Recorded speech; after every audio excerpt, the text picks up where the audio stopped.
Permitam-me que comece um pouco fazendo aqui uma resenha muito curta da história da aviação, que remonta, como deveis saber, como deveis já ter lido, com certeza, aos tempos da pré-história. Desde os tempos pré-históricos, desde a altura em que o homem observou os pássaros a voar, que houve esse desejo de os imitar, de poder voar. Daí que existam inúmeros registros das tentativas que o homem fazia para voar. Algumas, e como aquilo que viam voar eram realmente os pássaros, tentavam imitá-los. De maneira que construíam, as primeiras tentativas resumiam-se um esqueleto em madeira, imitando umas asas que os forravam com penas de pássaros, e mais nada. De maneira que todos estes registros, todas estas tentativas, há uma curiosidade. Todas têm um fator comum. Todas foram mal sucedidas. De tal forma, isso aconteceu que chegou-se, em determinada altura, o homem acreditava que não fosse impossível, não estava ao alcance do ser humano poder voar, poder levar-se os seus próprios meios no ar. E só mais tarde o Leonardo da Vinci que faz, na realidade, aparecem os primeiros estudos com alguma base científica, devem-se a Leonardo da Vinci, que apesar dos estudos terem uma base científica, ele nunca os pôs em prática. Se calhar por isso é que fez muitos estudos. Se calhar, se ele tentava pôr algo em prática, não teria feito tantos estudos. Mas dizia eu que talvez seja um pouco de injustiça aquilo que eu acabei de dizer, uma vez que muito recentemente se pegou num desses estudos do Leonardo da Vinci, construiu-se aquele planador que ele tinha projetado, e chegou-se à conclusão que realmente aquilo era viável. Se ele tem posto em prática, se ele tem construído na altura aquele planador, com certeza que ele iria voar. E iria ter um problema, que era não ter um meio de tração, um meio que pudesse fazer deslocar-se pelo próprio meio só no ar. Mas, de toda a maneira, era uma estrutura mais pesada que o ar, que com certeza poderia voar. Em Portugal, também, logo a seguir ao Leonardo da Vinci, também no século XVI, o João de Almeida Torto, que era um beirão, e que em termos científicos tinha um currículo brilhante, e particularmente em aviação, uma vez que rezava que era astrólogo, mestre de primeiras letras, com carta de sangrador no Hospital de Santo António em Viseu. De maneira que este foi o primeiro português que tentou voar.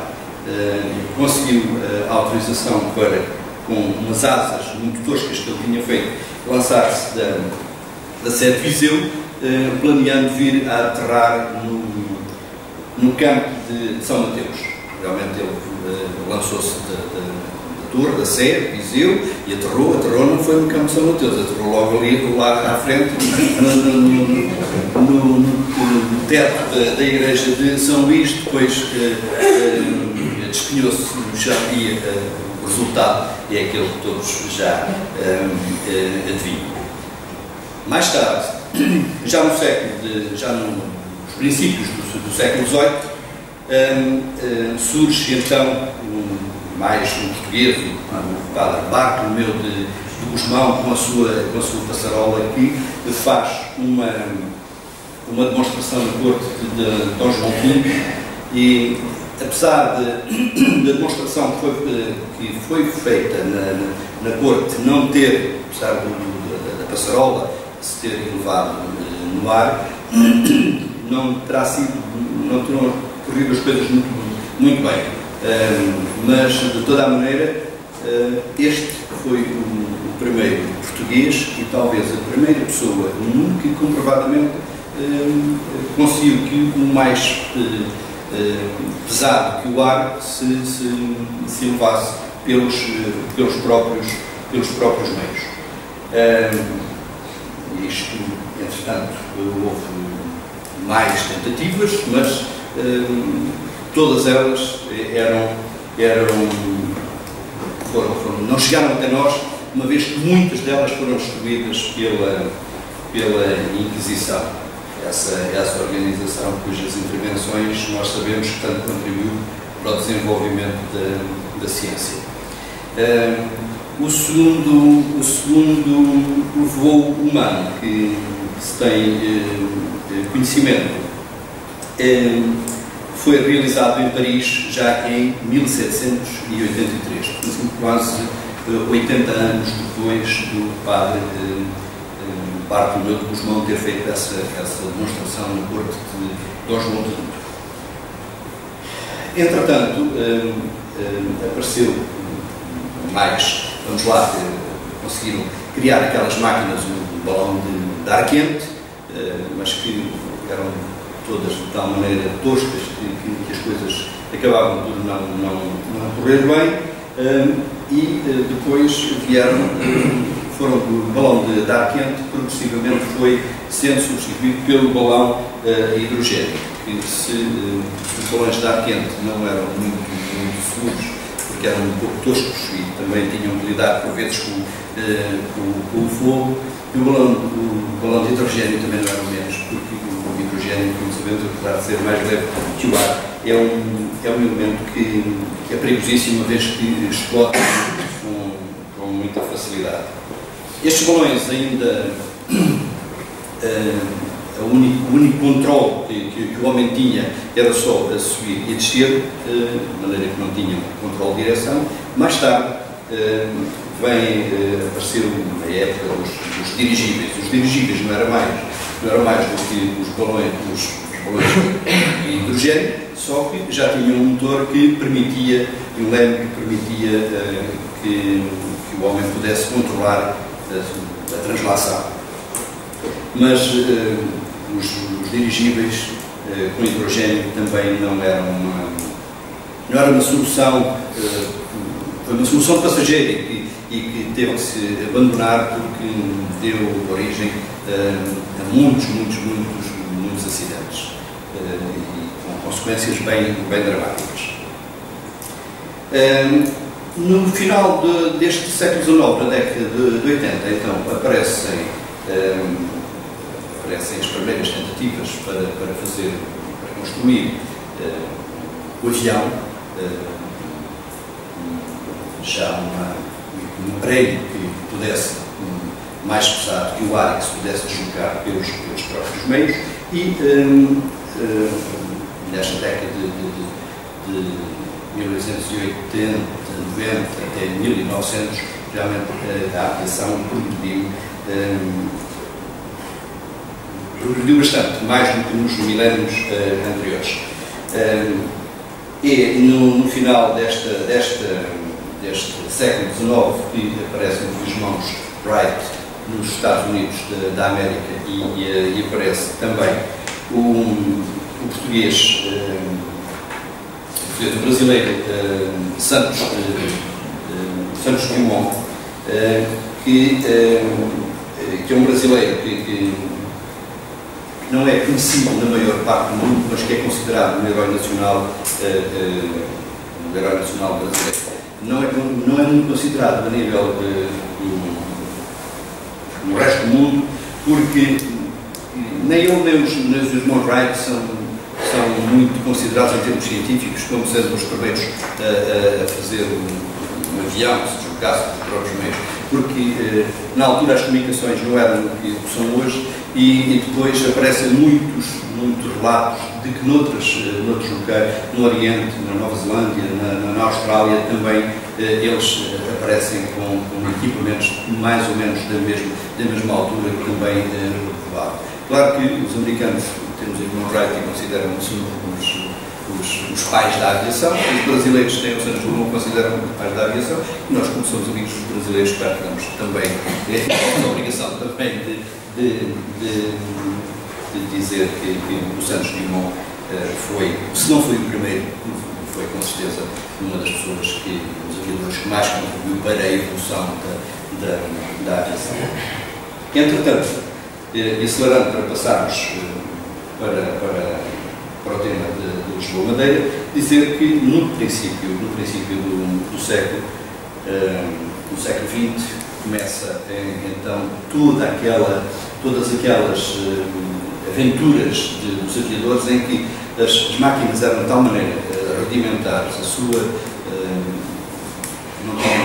não havia garantias, não davam garantias nenhumas em termos de segurança, e no princípio do século XX o aviador era considerado quase um artista de circo, porque realmente ele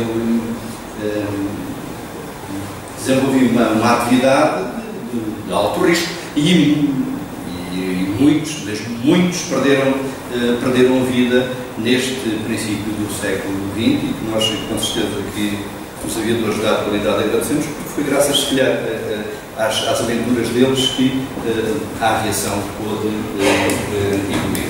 Entretanto, vem a Primeira Guerra Mundial, 14-18, e é o primeiro conflito mundial onde o avião é já emprego como um avião de observação, avião de reconhecimento, avião de bombardeio, enfim, é o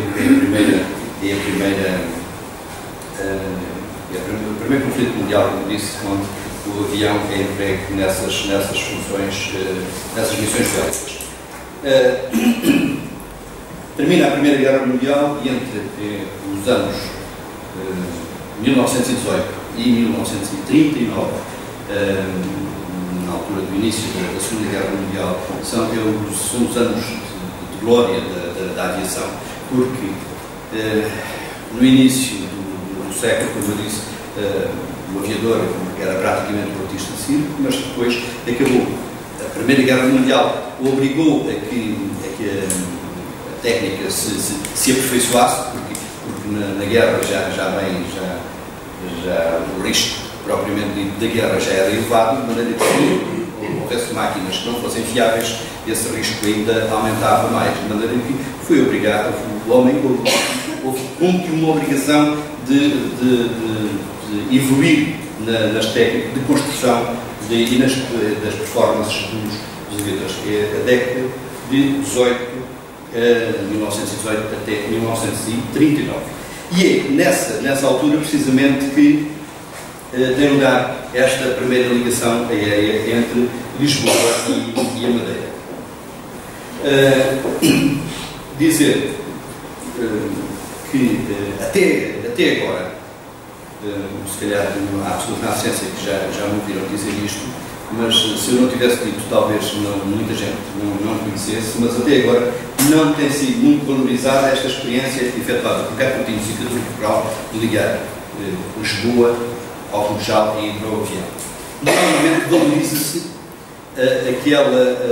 a travessia do Atlântico Sul que teve lugar no ano imediatamente a seguir. Mas o que é certo é que esta primeira travessia foi aquela que lhes permitiu fazer a segunda, porque foi nesta primeira travessia que eles testaram todos os métodos que lhe permitiram fazer, como eu disse, a travessia do Atlântico Sul. E dizer que a primeira tentativa que teve lugar nem sequer foi do Coutinho e Cicador Corporal. A primeira tentativa foi do capitão Brito Paes e do tenente Sarmento Peixe, que faziam parte do grupo da esquadrilha da aviação da República, que estava sediado na Amadora, e que pretendiam fazer a ligação de Lisboa ao Funchal com um avião de rodas. Não era com um hidrômetro, era um avião de rodas. Ora bem, como praticamente toda a gente conhece a Madeira, e sabem que, além da complicação do voo de Lisboa até à Madeira, depois havia uma outra complicação suplementar, era quando chegassem lá, onde é que iam aterrar, porque um avião de rodas na Ilha da Madeira, não havendo o aeroporto de Santa Catarina, nem o aeroporto do Porto Santo, a coisa complicava-se muito seriamente. De maneira que, de tal maneira que este projeto dos aviadores constituía um alvo extremamente fácil de atingir com as críticas dos velhos do Restelo que sempre fizeram parte da história da humanidade. E apesar de realmente ser uma aventura, aquilo que eles se propunham com todos aqueles riscos, mas não podemos esquecer, não podemos preocupar, porque eles estavam a contribuir para a evolução da aviação e também para a evolução da aeronáutica portuguesa e particularmente naquela altura em que os jornais de todo o mundo faziam eco dos grandes feitos em termos aeronáuticos. De maneira que não fazia sentido que nós, com as nossas ilhas da Madeira e dos Açores, aqui tão perto, não fosse o português a tentar fazer isto. E de maneira que o Sr. Capitão Brito Pais e Sara Mendes têm pelo menos esse mérito. Tentaram fazê-lo e sabiam que ao fazê-lo que iriam pôr a sua própria vida em risco. Mas diziam que eles tentaram fazer essa ligação e precisavam, em primeiro lugar, precisavam de um avião para fazer essa tentativa. E a primeira dificuldade que realmente tinham era essa. A autorização demorava porque os aviões, na altura, também eram escassos e, de maneira que, da parte das entidades portuguesas, das autoridades, não estavam muito dispostos a autorizar uma aventura desta natureza que se sabia à partida que iria mudar na perda pelo menos do avião. Daí que eles, em determinada altura, não esqueceram todas essas dificuldades que havia na autorização para fazer a ligação e pegaram um avião, um biplano, um Breguet, que tinha sido utilizado na Primeira Guerra Mundial e decidiram que era com aquele avião que iriam fazer essa ligação. O avião já estava na doca de processo, já havia um largo tempo, de maneira que uma estrutura frágil, também exposto às intempéries, de maneira que estava um bocado maltratado. Mas isso eles não se importaram, e de maneira que remendaram as asas, repararam também a estrutura do avião, arranjaram-lhe um motor, que foi reparado também por um mecânico que veio de Aveiro, e entenderam que seria aquele avião. E foram pesá-lo e o avião, depois de o próprio peso, depois as peças que lhe acrescentaram com a reparação, o avião pesava 850 kg, o que representava nada mais, nada menos do que 320 kg de sobrecarga. Portanto, tinha quase um terço de peso a mais do que aquele que deveria ter para efetuar a viagem. E eles, com este avião todo remendado, também se puseram o nome pomposo de Cavaleiro Negro.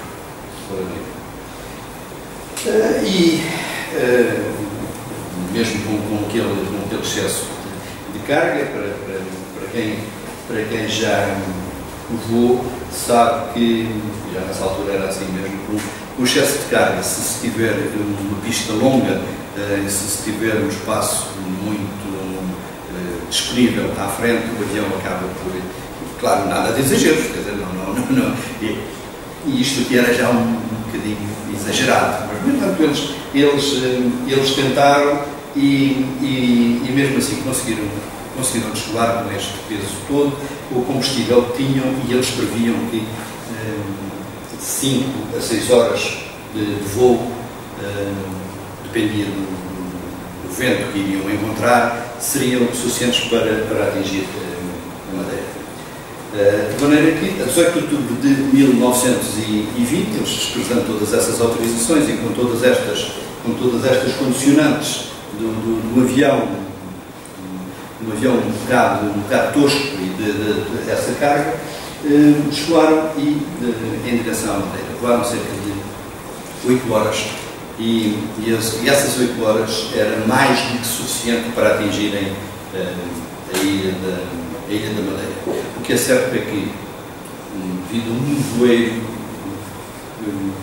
falam um nevoeiro traiçoeiro, mas se calhar não era bem um nevoeiro, se calhar seriam umas nuvens um pouco mais baixas.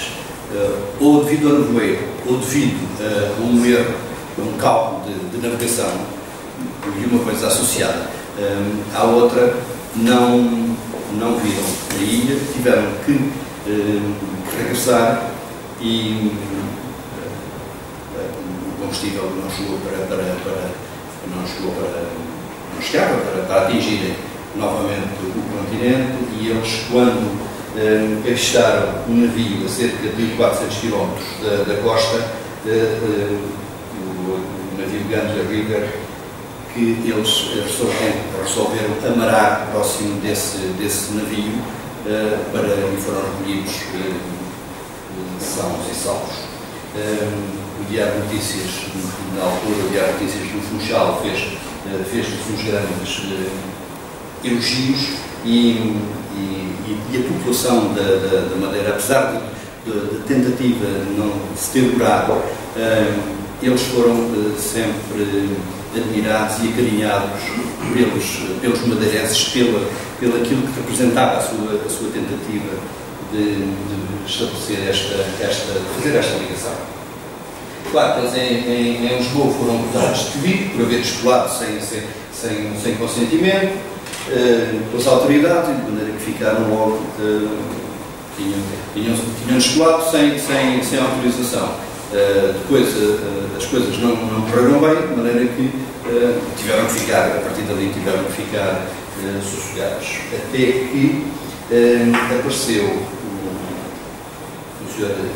Charles Henry Black, um português nascido em Inglaterra e que se notabilizou no automobilismo, e eu creio que ele era arquiteto, porque é o autor de um edifício da Alexandre Herculano, da auto-industrial de Alexandre Herculano. Creio que um edifício que muita gente aponta como da autoria do Gustavo Eiffel, não é deste senhor, que é português, nascido em Inglaterra. Mas dizia eu que seria com certeza uma pessoa que tinha posses para isso, e de maneira que apareceu um patrocínio para fazer esta ligação. Mas esta ligação conhece o problema sempre da navegação, e entendeu o jornal Diário de Notícias lançar a ideia de um raid à Guiné. A Guiné era mais fácil, porque havia sair do Algarve, de maneira que aquela travessia deixava-se ver a costa, mas depois ao fim de um bocadinho já se via por Casablanca, de maneira que seria mais fácil de fazer. Só que havia um problema. É que para fazer esta ligação à Guiné, ter-se-ia fazer, com a autonomia que os aviões tinham na altura, cerca de 5 aterragens técnicas para reverser em Casablanca, Canárias, Porto Etienne e Dakar. Ora bem, o que é que representava? Representava que a ligação aérea do continente, do Algarve até à Guiné, iria demorar mais tempo do que o navio mais lento da altura.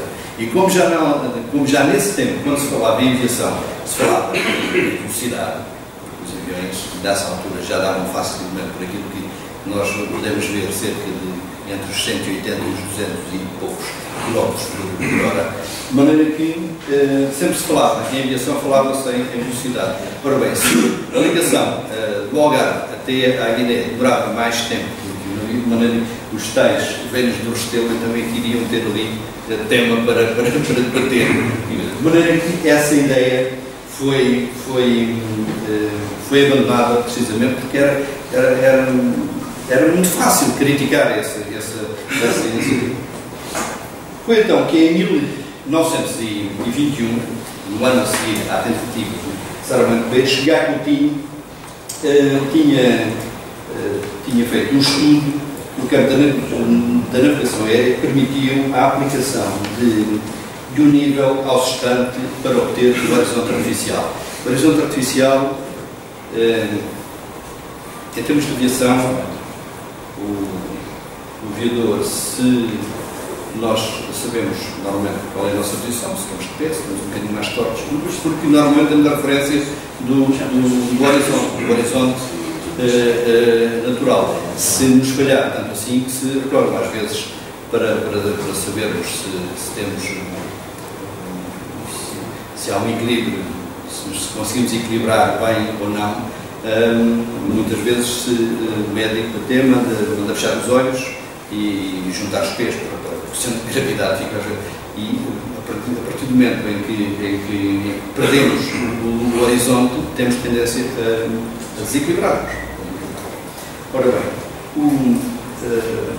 o piloto, quando está a navegar, quando está a voar por instrumentos, ou seja, de noite, ou seja, dentro de nuvens, precisa, não tem um horizonte natural à vista, precisa de ter um horizonte para que saiba se tem ou não o avião direito, se as asas estão direitas.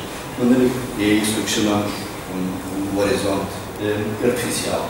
E dizia eu que o Gá Coutinho fez o estudo de aplicar o nível ao sustante para obter um horizonte artificial e que lhe permitia fazer também o levantamento dos astros para que e poder, dessa forma, com esse levantamento dos astros, fazer a navegação. Eu posso-vos dizer que nesta altura na era do GPS e enfim, de tudo mais que há por aí em termos de navegação, falar disto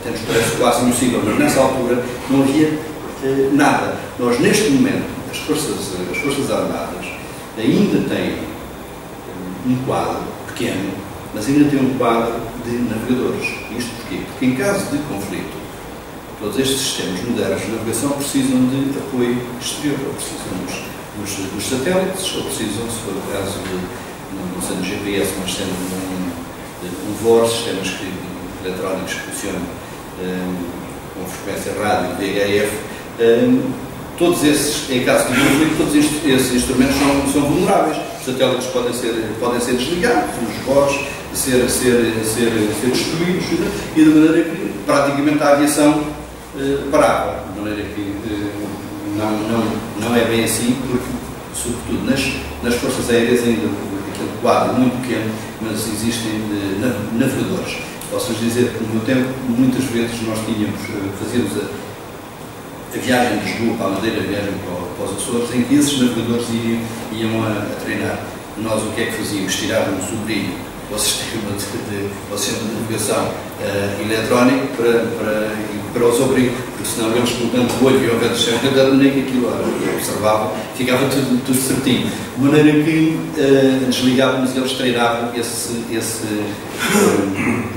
forma de navegação. E eles trabalham exatamente como trabalhou o Gá Coutinho e o Sacadura Cabral quando foi feita esta viagem. Daí que ele tenha contribuído para a evolução da ciência, criando este instrumento de navegação que foi muito útil durante umas largas dezenas de anos e hoje ainda será útil se os equipamentos eletrónicos, como eu digo, ficarem fora de serviço.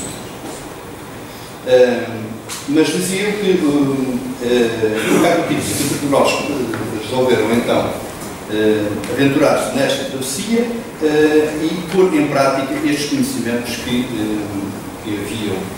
haviam obtido através dos seus estudos. É assim que, a 23 de março de 1921, precisamente 513 anos depois de usar ter feito por mar, concretiza-se a primeira travessia aérea entre o continente e o arquipélago da Madeira. Gago Coutinho e Sacadura Cabral no mesmo solo, eram acompanhados por outros dois aviadores, Ortiz Betancourt e Roger Subirã, eram aviadores de origem francesa. Utilizaram um hidroavião, o F-3, que haviam trazido de Inglaterra dois anos antes. A recuperação da aeronave, que também estava na doca com sucesso, feita às intempéries, foi, vamos lá, já de uma forma menos atabalhoada que necessariamente o Pérez fez. Esta recuperação já teve a colaboração de outros dos serviços, das entidades sociais, porque também parecia que esta tentativa, vamos lá, iria ter seguramente outro resultado, até porque era num hidroavião e não num avião de rodas. Precisaram de resolver também o problema da curta autonomia do avião. Os aviões, na altura, como era para voar sempre sobre o continente, não havia grandes problemas em termos de autonomia, e eles precisaram de resolver esse problema, porque a autonomia do avião era de apenas 480 milhas e a distância entre Lisboa e o Funchal eram de 530. Se eles quisessem optar por fazer a ligação até ao Porto Santo, mesmo assim eram 485 e era mais 5 milhas. E já, vamos lá, a prudência já mandava, mesmo nessa altura, que o aviador embarcasse pelo menos mais 20% do combustível que precisava para a viagem. Ora, eles aqui não estavam a pôr mais 20%, eles estavam a pôr era até menos. De maneira que tiveram que resolver esse problema, e digo-lhes com franqueza que não sei como fizeram, mas suponho que foi aumentando a capacidade dos depósitos. Eles descoaram, como eu disse, da Baía, da doca, próxima da doca com sucesso, e demoraram 7 horas e 40 minutos a fazer a viagem, menos de 2 horas do que aquilo que tinham previsto. Este avião era um pouco mais grande que necessariamente o Reis e que o de porque, como era um hidroavião, a resistência ao avanço é maior por causa dos flutuadores, de maneira que este avião iria voar mais lentamente, mas oferecia outra segurança que não aquelas. Os cálculos, que é um facto curioso, os cálculos que Gago Coutinho, Sacadura Cabral efetuaram para esta viagem estavam, para a altura, era uma correção que é difícil de imaginar. Eu vou-lhes dizer que eles, havia um navio a meio da viagem que servia de baliza, era um navio Porto, que eles tinham que ocupar. E eles estavam previsto no navio, através de sinais de bandeiras, dizer-lhes a que distância que eles estavam de Lisboa para eles depois confrontarem com os cálculos que iriam ver. Eles, curiosamente, não viram as bandeiras, passaram e não viram as bandeiras. Mas mais tarde, quando se encontraram no Funchal com o capitão do navio, foi-lhes dito que vocês não viram as bandeiras, mas vocês, a distância a Lisboa era de 146 milhas. Ora, segundo os cálculos do Gago Coutinho e do Sacadura Cabral, na altura estariam, em vez de 146, estariam a 151 milhas. Havia 5 milhas de diferença. Não, mas não penses que não estavam certos, sabem porquê? Porque o navio estava a fazer a comparação com Cascais e eles corrigiram. De maneira que os cálculos estavam certos, ele sabia exatamente onde estava na altura. Portanto, o carinho e as gentilezas que lhes foram dispensados no Funchal pelos madeirenses foram enormes, eles foram tratados como os heróis.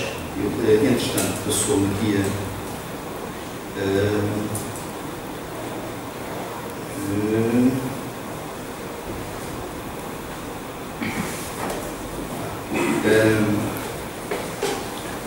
mas foram recebidos como os heróis e passaram alguns dias no Funchal. E também há outro facto curioso, que durante a estadia deles no Funchal foram ao encontro do navio Brighton, associando-se desta forma foram talvez os primeiros portugueses a homenagear o soldado desconhecido, uma vez que este navio transportava o soldado desconhecido morto em África e que está neste momento sepultado no mosteiro da batalha. E eles foram sobrevoando o navio, foram os primeiros portugueses a prestar este reconhecimento ao soldado desconhecido. Mais tarde, o Sr. Almirante Guiar Coutinho, ele já como sabem, Sacadura Cabral morreu poucos anos depois, no Mar do Norte. Guiar Coutinho não, Guiar Coutinho esteve entre nós e teve muito velhinho. Morreu, não me lembro bem, mas já na década de 50, 1950. Mas dizia ele que na Sociedade de Geografia dizia que muita gente, e a história falava dos seus feitos, das suas viagens, mas falavam só de metade, porque só falavam das idas e ele curiosamente regressou de todas. De maneira que fazendo aqui um pouco de justiça ao Sr. Almirante, fazer aqui uma pequena referência ao regresso, mas o que é certo é que havia se calhar, neste caso concreto, havia uma razão para falar só da ida, e que o regresso não foi tão, não tiveram o sucesso que alcançaram na ida. Isto porquê? Porque o vento que favorável e que os favoreceu na ligação de Lisboa para o Funchal mantinha-se naqueles dias. E o que é que representava? Mandava aqui, agora, em vez de lhes facilitar a vida, prejudicava-os. De maneira que, para encurtar a distância, voaram para o Porto Santo e saíram a partir do Porto Santo. Aguardaram que o vento melhorasse, como o vento não melhorasse,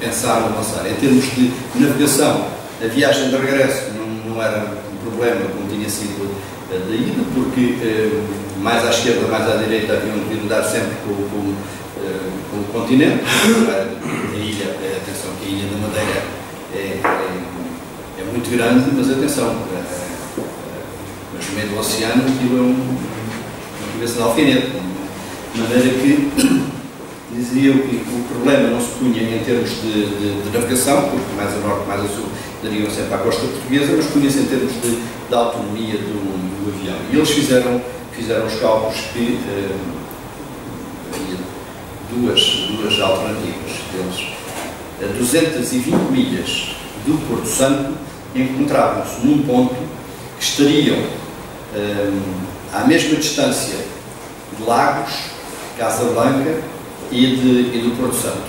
E daí, a 220 milhas de viagem, se iriam para Lagos, se o vento fosse desfavorável, mas mais favorável para Casablanca, e também não descartavam a hipótese de regressar ao ponto de partida, ao Porto Santo.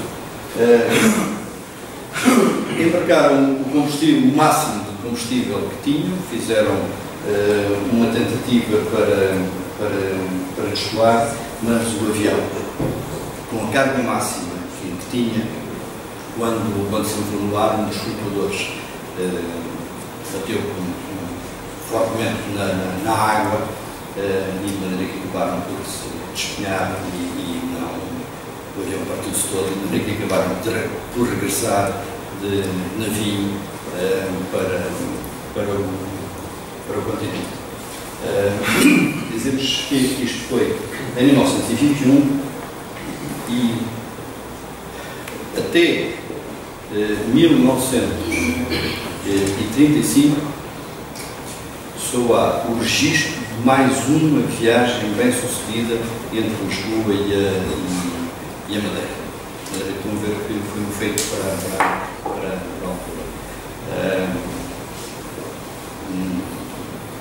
Um ano a seguir fizeram uma viagem que todos conhecem, fazendo a ligação, cruzando o Atlântico Sul, e foi com os conhecimentos adquiridos, como eu disse, nesta viagem entre Lisboa e a Madeira, que eles conseguiram depois estar mais à vontade para fazer esta ligação para a travessia do Atlântico Sul. Em termos de Madeira, só depois, no final da Segunda Guerra Mundial, é que passaram a haver ligações aéreas regulares com o Funchal, inicialmente ainda em hidroaviões, depois com alguns percalços pelo caminho, atualmente ainda o terceiro acidente em termos de aviação mais grave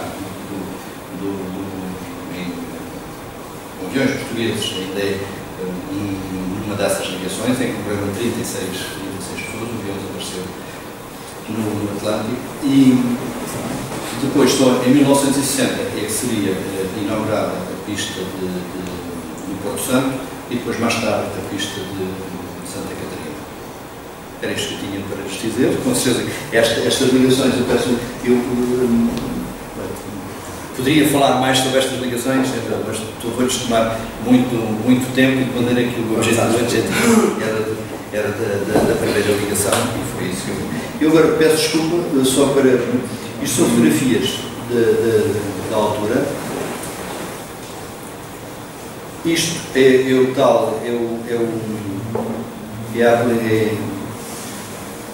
a aplicação no restante deste sistema para obter o horizonte artificial. Isto são mais imagens na Baía do Funchal, imagens da altura. Aqui nesta fotografia pode-se ver a Sacadura Cabral, que está fardado e de pé, o mais alto, e Gá Coutinho, que é este que está à frente. Este Gá Coutinho. São mais imagens da altura, e depois o primeiro avião da TAP que aterrou no aeroporto de Santa Catarina. Era isto que eu tinha para dizer. Muito obrigado.